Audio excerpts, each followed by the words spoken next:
ورحمة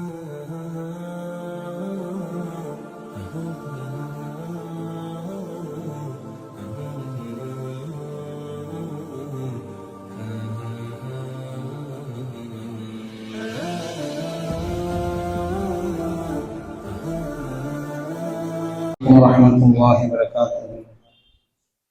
الحمد لله نحمده ونستعينه ونستغفره ونؤمن به ونتوكل عليه ونعوذ بالله من شرور أنفسنا ومن سيئات أعمالنا من يهده الله فلا مضل له ومن يضلل فلا هادي له ونشهد أن لا إله إلا الله وحده لا شريك له ونشهد أن سيدنا مولانا محمدا عبده ورسوله أرسله بالحق بشيرا ونذيرا وداعيا إلى الله بإذنه وسراجا منيرا. أما بعد فقد قال الله تعالى في كلامه العزيز بعد أعوذ بالله من الشيطان الرجيم فأما بنعمة ربك فحدث. وقال نبينا صلى الله عليه وسلم صيام يوم عرفة أحتسب على الله أن يكفر السنة التي قبلها والسنة التي بعدها كما قال عليه الصلاة والسلام. கண்ணியத்திற்கும் மேன்மைக்கும் உரிய அல்லாஹ்வின் நல்லடியார்களே, இஸ்லாம் என்று சொல்லக்கூடிய நம்முடைய மார்க்கத்திற்கு ஒரு அர்த்தம் இருக்கின்றது, அடிபணியுதல். உண்மையில் யார் அல்லாஹுக்கு தன்னை அடிபணிய வைத்து விட்டானோ அவர்தான் முஸ்லிம். இந்த முஸ்லிம் என்ற வார்த்தைக்கு முழுமையான இலக்கணமாக இருந்தவர்கள் நபிமார்கள். எல்லா நபிமார்களும் அல்லாஹுக்கு தங்களை முழுமையாக அடிபணிய வைத்தவர்கள். அதிலும் குறிப்பாக சையதுனா இப்ராஹிம் அலைஹிஸ்ஸலாம் அவர்கள் முழுக்க அல்லாஹ்வுக்கு தன்னை அடிபணிய வைத்தவர்கள். இந்த ஹஜ் பெருநாளுடைய நாட்கள் என்று சொன்னால் இப்ராஹிம் அலைஹிஸ்ஸலாம் அவர்களை பற்றி குறிப்பிடாமல் இருக்க முடியாது. ஏனென்றால் அவர்கள் மட்டுமல்ல, அவர்களுடைய மனைவி, மக்கள் அத்தனை பேரும் செய்த தியாகங்கள் தான் இன்று ஹஜ் பெருநாட்களாக நமக்கு நினைவுகூரப்படுகின்றது. கண்ணியமானவர்களே, உண்மையில் அல்லாஹ்வுக்கு அடிபணிவது என்பதற்கு ஒரு முழுமையான ஒரு உதாரணமாக இருந்தார்கள் இப்ராஹிம் அலைஹிஸ்ஸலாம். அல்லாஹ் சுப்ஹானஹு வ தஆலாவும் அவர்களை தன்னுடைய நண்பனாக, கலீலாக அல்லாஹ் அவர்களை ஆக்குவதற்காக பலவிதமான சோதனைகளை கொடுத்து சோதித்தான். அல்லாஹ் திருமறையிலே அதை பற்றி சொல்லும் பொழுது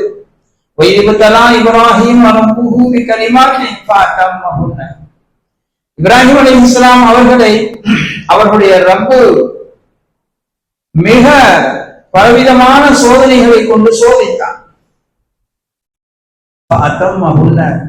அந்த சோதனைகளை அவர்கள் நிறைவேற்றினார்கள். அதிலே அவர்கள் வெற்றியாளர்களாக ஆனார்கள். கண்ணியமானவர்களே, அவர்களுடைய வாழ்க்கையில் நடந்த பல விஷயங்களில் மிக முக்கியமான விஷயமாக, முக்கியமான சோதனையாக பார்க்கப்படுவது 3 விஷயங்கள். முதலாவதாக அவர்களுடைய மனைவி ஹாஜர் அலைஹிஸ்ஸலாம் அவர்களையும் அருமை மகனார் இஸ்மாயில் அலைஹிஸ்ஸலாம் அவர்களையும் தன்னந்தனியாக பாலைவனத்திலே விட்டு வரும்படி அல்லாஹ்வுடைய உத்தரவு வந்தது. ஹஜ்ரத் ஜிப்ரீல் அலைஹிஸ்ஸலாம் அவர்கள் இவர்களை அழைத்துக் கொண்டு செல்கின்றார்கள். ஒவ்வொரு பசுமையான இடங்கள் வரும்போதெல்லாம் ஜிப்ரீல் அலைஹிஸ்ஸலாத்திடம் கேட்கிறார்கள், இங்கு அல்லாஹ் விட்டுட்டு வர சொன்னானா? இல்லை, இன்னும் செல்ல வேண்டும் என்று சொல்லி அழைத்துக் கொண்டே செல்கின்றார்கள். கடைசியாக ஒரு இடத்திலே காபத்துல்லா இருந்த அந்த சோடுகள் மட்டும் இருந்த ஒரு இடத்திலே, எந்த பூண்டுகளும் இல்லாத அந்த இடத்திலே, மைதானமாக, முழு மொட்டை மைதானமாக இருந்த அந்த இடத்திலே ஹஜ்ரத் ஜிப்ரீல் அலைஹிஸ்ஸலாம் அவர்களை உங்களுடைய மனைவியும் பிள்ளையும் இங்கு கண்ணியமானவர்களே, வார்த்தைகள் என்னவோ சொல்லுவதற்கும் பேசுவதற்கும் கேட்பதற்கும் லேசாக இருக்கலாம். ஆனால் யதார்த்தமான வாழ்க்கையிலே அது நடப்பதை போல் நாம் உணர்வுபூர்வமாக சிந்தித்து பார்க்கும் பொழுது உண்மையில் அது எவ்வளவு பெரிய ஒரு கஷ்டமான ஒரு நேரமாக இருந்திருக்கும். மனைவியும் பிள்ளையும் விட்டுட்டு திரும்பலாம், திரும்பி கூட பார்க்கல. மனைவி கேட்டாங்க, அல்லாஹு அமரக, அல்லாஹு அமரக பிஹாதா, அல்லாஹ் உங்களுக்கு இப்படி எங்களை இங்கே விட்டுவிட்டு செல்லும்படி சொன்னானா? இப்ராஹிம் அலைஹிஸ்ஸலாம் திரும்பி நின்றவர்களாக ஆம் என்று சொன்னார். அந்த பெண்மணி அப்பொழுது சொன்னார்கள், உண்மையில் அவன்தான் எங்களை இங்கு விட்டு செல்ல சொன்னான் என்று சொன்னால் நிச்சயமாக அவன் எங்களை வீணாக்க மாட்டான். கண்ணியமானவர்களே, என்னதான் இருந்தாலும் கணவன் ஒரு தந்தை என்ற அடிப்படையில் இப்படி பொட்டல் மைதானத்திலே விட்டு செல்கின்றோமே என்ற ஏக்கம், ஊருக்கு வெளியே வந்து துஆ செய்கிறார்கள், ரப்பி ஜஅல் ஹாதா பலதன் ஆமினன், யா அல்லாஹ் இந்த ஊரை ஒரு நிம்மதியான ஒரு இடமாக ஆக்கி வைப்பாயாக. கண்ணியமானவர்களே, இந்த சோதனை இருக்கின்றதே, இது மாபெரும் சோதனை, மாபெரும் சோதனை. அந்த சோதனையும் அவர்கள் நிறைவேற்றினார். தன்னை உண்மையான முஸ்லிம் என்பதை, அல்லாஹ்வுக்கு நான் முழுமையாக கட்டுப்பட்டு நடப்பவன் என்பதை இந்த சோதனையை அவர்கள் நிகழ்த்தி காட்டினார். கண்ணியமானவர்களே, அதே போன்று இரண்டாவது சோதனை அருமை மகனார் பலம்மா பலகமான நடக்கும் பருவத்தை அவர்கள் அடைந்த பொழுது சொல்கின்றார்கள், இன்னி அராணி, நான் கனவிலே உங்களை காணுகின்றேன், அது பஹுக்க, உங்களை அறுத்து பணியிடுவதாக நான் கனவு கண்டேன்.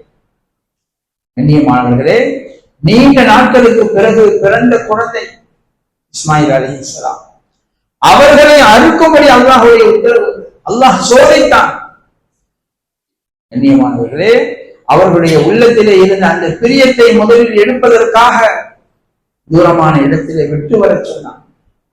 பிறகு சிறிது காலம் கழித்து அவர்களை அறுத்து பலியிடுவதை கனவின் மூலமாக அல்லாஹ் உணர்த்தினான்.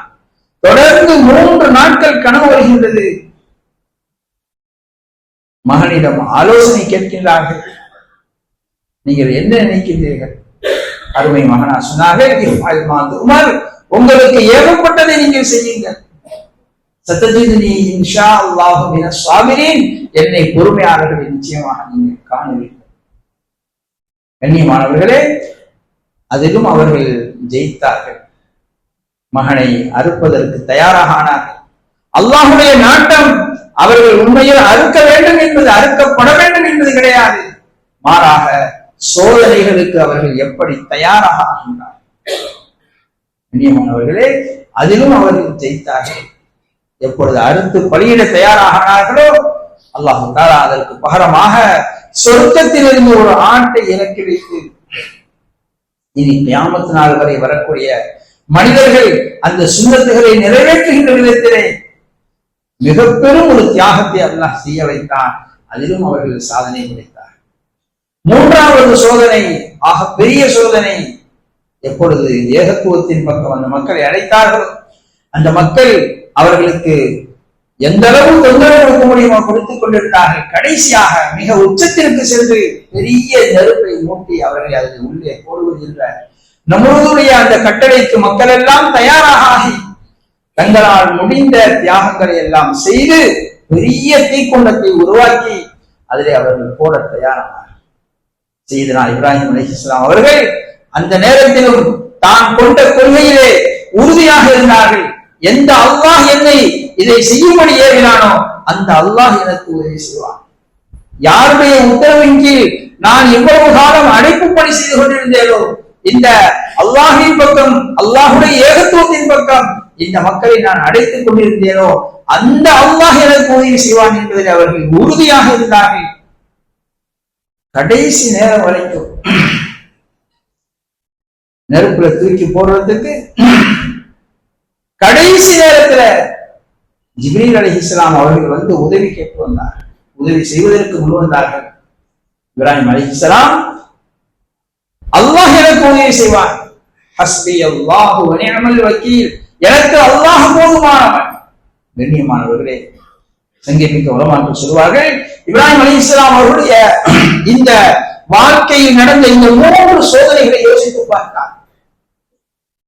அவர்களுடைய மனைவி, மக்கள், குடும்பம் என்ற அடிப்படையில் முதல் சோதனை, பெற்றெடுத்த பிள்ளை என்ற அடிப்படையில் 2வது சோதனை, 3வதாக அவர்கள் எந்த லட்சியத்தை முன்வைத்து இந்த பூமியிலே நபியாக அனுப்பப்பட்டார்களோ அந்த லட்சியத்தை நிறைவேற்றும் போது ஏற்படக்கூடிய சோதனை. இந்த 3 சோதனைகளிலும் அவர்கள் ஜெயித்தார்கள்.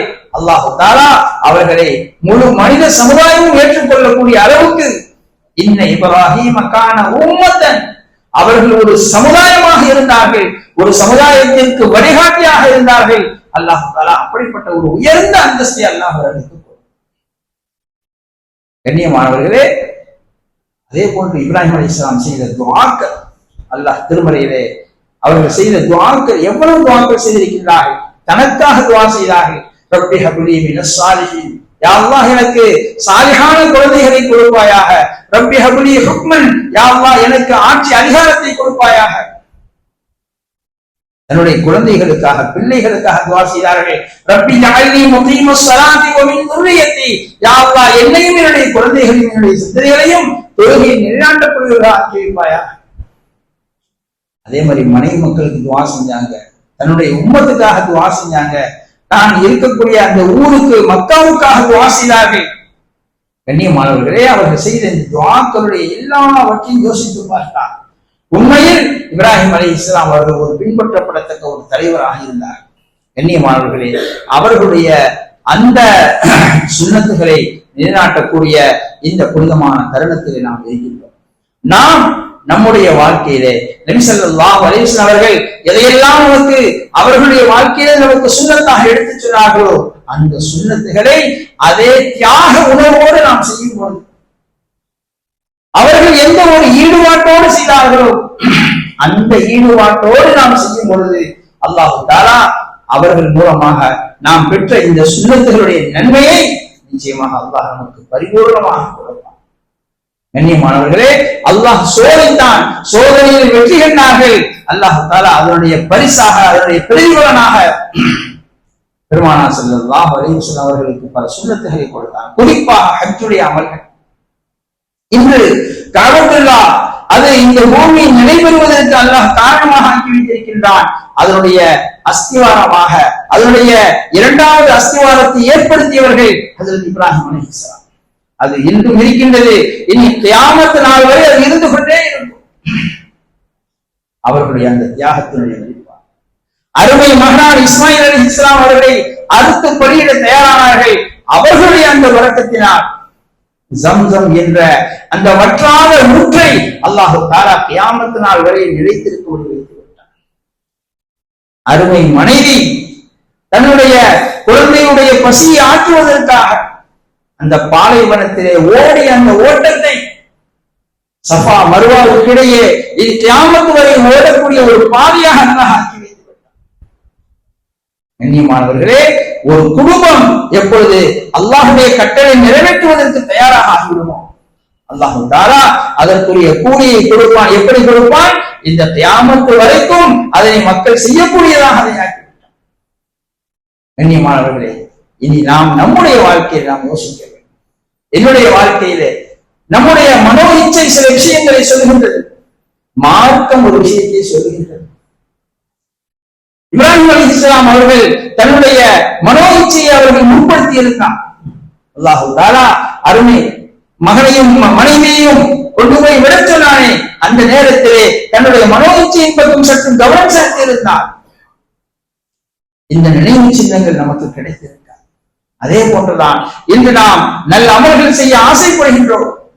மார்க்கம் நமக்கு ஒரு விஷயத்தை வழிகாட்டுகின்றது. ஆனால் நம்முடைய மனோ இச்சை ஒரு விஷயத்தை சொல்கின்றது, நம்முடைய ஊர் பழக்கம் ஒரு விஷயத்தை சொல்கின்றது, நம்முடைய குடும்பத்தினர் ஒரு விஷயத்தை சொல்கிறார்கள். கண்ணியமானவர்கள், இதை நாம் ஓரமாக வைத்துவிட்டு அல்லாஹும் அல்லாஹுடைய தூதரும் நம்முடைய மார்க்கம் நமக்கு எதை வழிகாட்டுகின்றதோ ஒரு சாதாரண ஒரு திருமணம் என்று எடுத்துக்கொள்ளலாம். கண்ணியமானவர்களே, அல்ஹம்துலில்லாஹ் நம்முடைய ஊரிலே எவ்வளவோ சுன்னத்துகள் நிறைவேற்றக்கூடிய விதத்திலே திருமணங்கள் நடக்கின்றன. ஏதோ 1-2 விஷயங்கள் மாற்றமாக இருக்கு.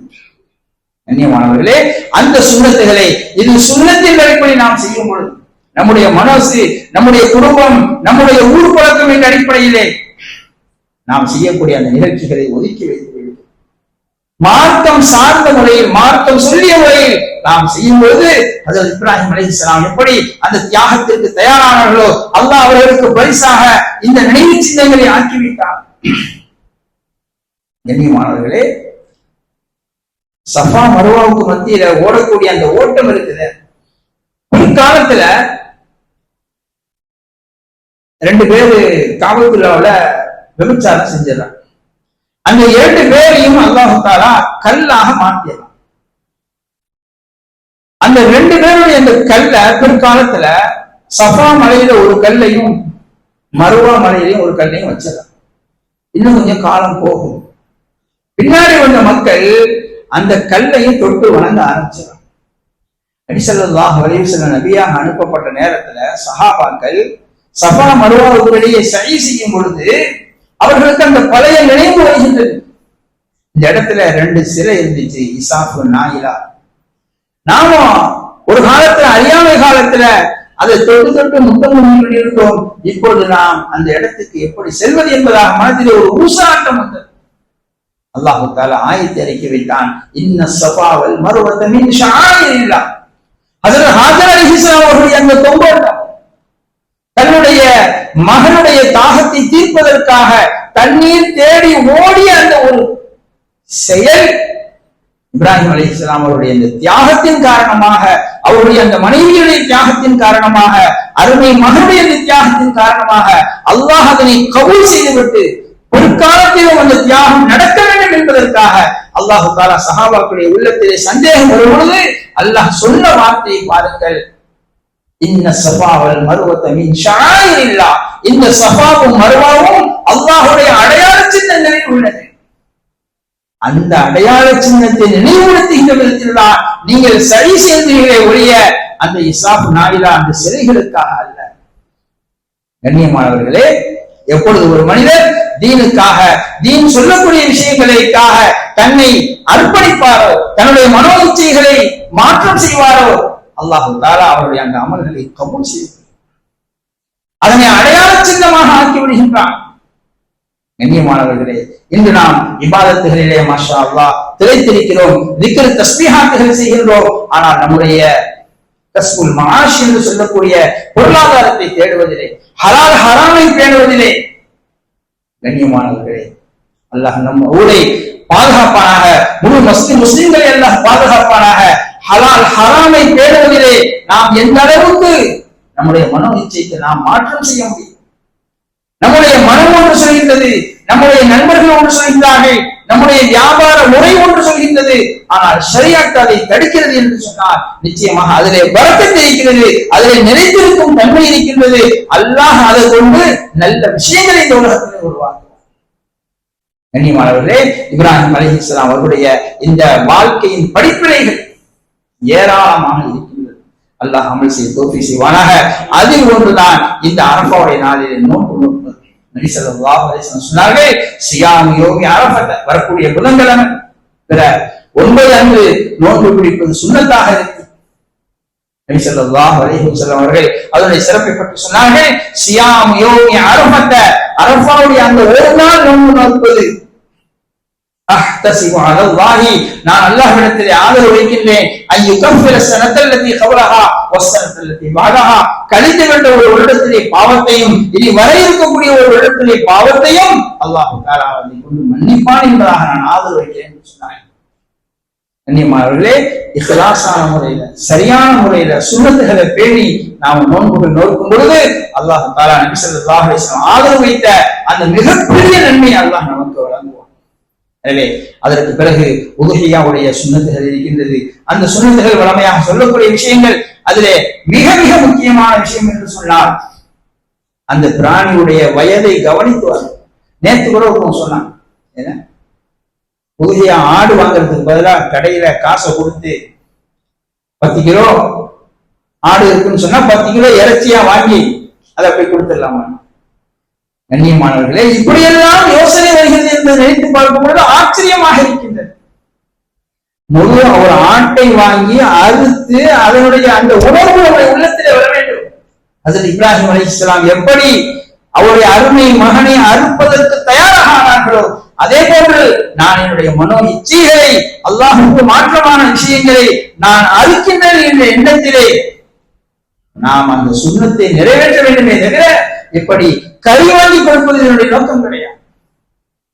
கண்ணியமானவர்களே, எனவே அந்த ஆடுகளை சரியான முறையில் நாம் அறுப்பது, அதற்குரிய சுன்னத்தான விஷயங்கள் இருக்கிற அந்த சுன்னத்தான விஷயங்களை, ஒழுக்கங்களை பேணி நாம் செய்வது, அதே போன்று பெருநாளுடைய இரவு, பெருநாளுடைய பகல்களை நல்ல அமல்களிலே நல்ல விஷயங்களை நம் நேரத்தை கலைப்பது, அப்படிப்பட்ட உயர்ந்த வாக்கியத்தை அல்லாஹ் தஆலா நம் அனைவருக்கும் நசீபாக்கி வைப்பானாக. வ ஆகிரு தஅவானா அல்ஹம்துலில்லாஹி ரப்பில் ஆலமீன்.